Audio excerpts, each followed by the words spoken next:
はいどうも、ホルモン島田チャンネルのぶっちゃ島田です。久しぶりに調味料の食べ比べ第3弾です。第1弾と第2弾は焼肉のタレでしたが、今回はスパイスをいろいろ食べ比べています。種類があって迷うけど、どんな特徴があるのか検証しています。それでは早速やっていきましょう。今回は調味料を食べ比べる編第3弾です。第2弾からかなり期間が空きましたが、今回は市販のスパイスを食べ比べてみます。スーパーで売ってるものからネットで購入するものまでいろいろありました。厳選して6種類を用意しました。まずは簡単に各スパイスを紹介します。エントリーナンバー1番、アウトドアスパイス堀西。和歌山県にあるアウトドアセレクトショップオレンジのマネージャー堀西さんがこだわり抜き完成させたスペシャルブレンドスパイスです。アウトドアやバーベキューに興味がある方は見たことある人も多いと思います。比較的今回の中だと粒は粗めです。エントリーナンバー2番、牛、豚、鶏、魚に黒瀬のスパイス。福岡県北九州市にある鶏肉専門店柏屋黒瀬が販売しています。2020年に創業70年を迎えた老舗のお肉屋さんの本格スパイスです。こちらもアウトドア好きな人には知られてる一品ですね。堀西同様粒は大きめで色は少し黒っぽいのが特徴です。エントリーナンバー3番、和風うまみスパイス天幕。栃木県発祥のアウトドアライフストアで関東を中心に店舗を展開するワイルドワンがプロデュースする天幕デザインから発売されているスパイスです。先に出た2つのスパイスに比べると粒は細かく全体的に色も黄色っぽいです。エントリーナンバー4番、マキシマムオリジナルスパイス。宮崎県にある中村食肉というお肉などを加工製造販売している工場で作られるオリジナルスパイス。最近は群馬でもスーパーなどで置いてることが多いので、今回の中だと一番見たことある人多いかもしれません。全体的に粒は細かめでところどころに大きめの粒があるのが特徴です。エントリーナンバー5番、バーベキュー将軍うまみラブ。日本バーベキュー協会の協会会長がプロデュースしたバーベキューの下味に使うスパイスをミックスしたバーベキューラブです。各種スパイスとうまみ成分が贅沢に使われた一品。今までの4つとは少し違うお肉を焼く際の下味をつけるスパイスです。粒は細かく色はオレンジ色をしていて、まさにバーベキューラブといった感じです。エントリーナンバー6番、バーベキューピットボーイズ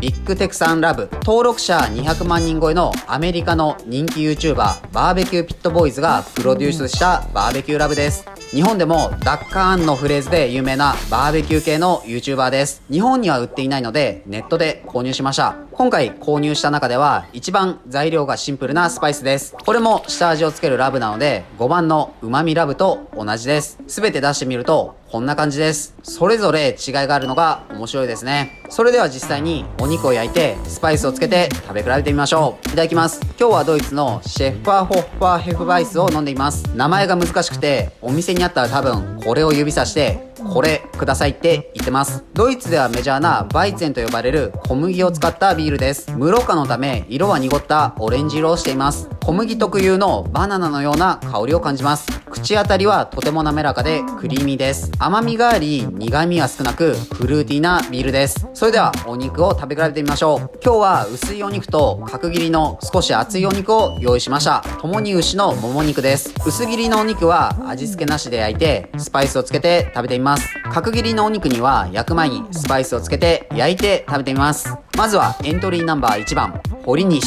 薄焼きのお肉につけてみます。コリアンダーやハーブ系、ガーリックなどのスパイスのいい香りがします。味はガツンとガーリックが効いていてチキン調味料の旨味を感じます。スパイスの粒が大きめで噛むとまた印象が変わります。後味にブラックペッパーとレッドベルペッパーのピリッとする感じが残ります。全体の印象としては洋風にまとまっている感じです。どことなくコンソメのような雰囲気です。角切りの肉につけて焼いてみても下味がついて美味しいです。個人的には初めに下味つけてガーリックが香ばしくなる感じの方が好みです。鶏肉とすごく相性が良さそうです。次は網を変えてエントリーナンバー2番、黒瀬のスパイスです。先ほどの堀西とは全く違った香りです。胡椒の香りがとても強くスパイシーな香りがします。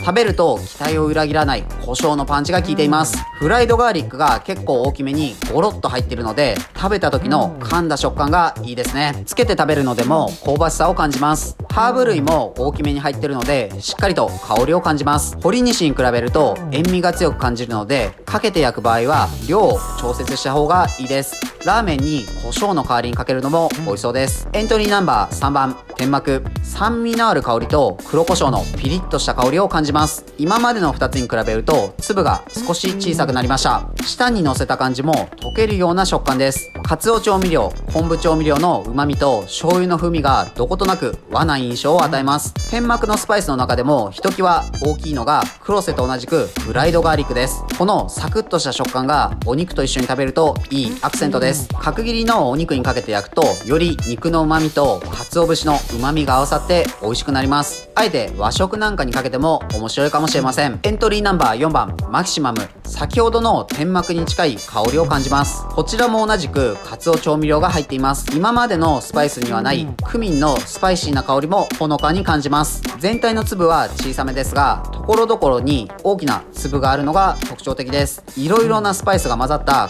塊のようです。今までの3つにはない特徴ですね。ハーブの量も少ないです。天幕に比べるとブラックペッパーの粒が大きく、噛むとピリッと感じます。日常使いしやすいかもしれません。エントリーナンバー5番、うまみラブ。ここまで紹介してきた4つとは元々の使い方が違いますが、せっかくなので同じように食べてみます。ガーリック、オニオン、ブラックペッパーの香りを感じます。今までの4つとの決定的な違いは上白糖が入っています。かなり甘みを感じます。これにつけて食べるのだとちょっと微妙かもしれません。下味としてつけて焼くと肉汁とスパイスがうまく混ざり合って絶妙なバランスです。塩味が弱い気がするので塩コショウを振ってあげてもいいかもしれません。あとは下味をつけたお肉にバーベキューソースなどをつけるとちょうどいいですね。リアカンチキンとかベイビーバックリブと相性良さそうです。皆さんもスパイスを買う際は使用方法で選びましょう。最後はエントリーナンバー6番、ビッグテクさんです。今回の6つの中で一番原材料が少ないです。唯一ガーリックも入っていません。味付けのベース的な感じですね。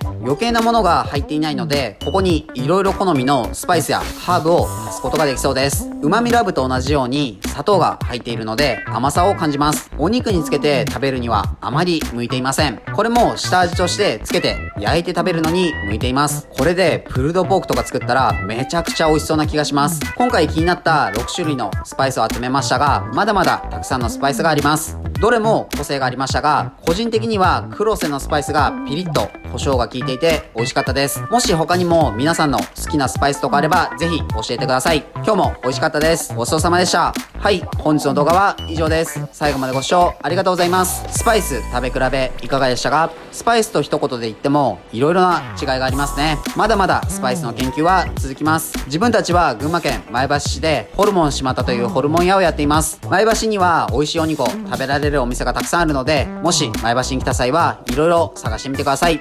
この動画がいいなと思いましたらチャンネル登録、高評価よろしくお願いします。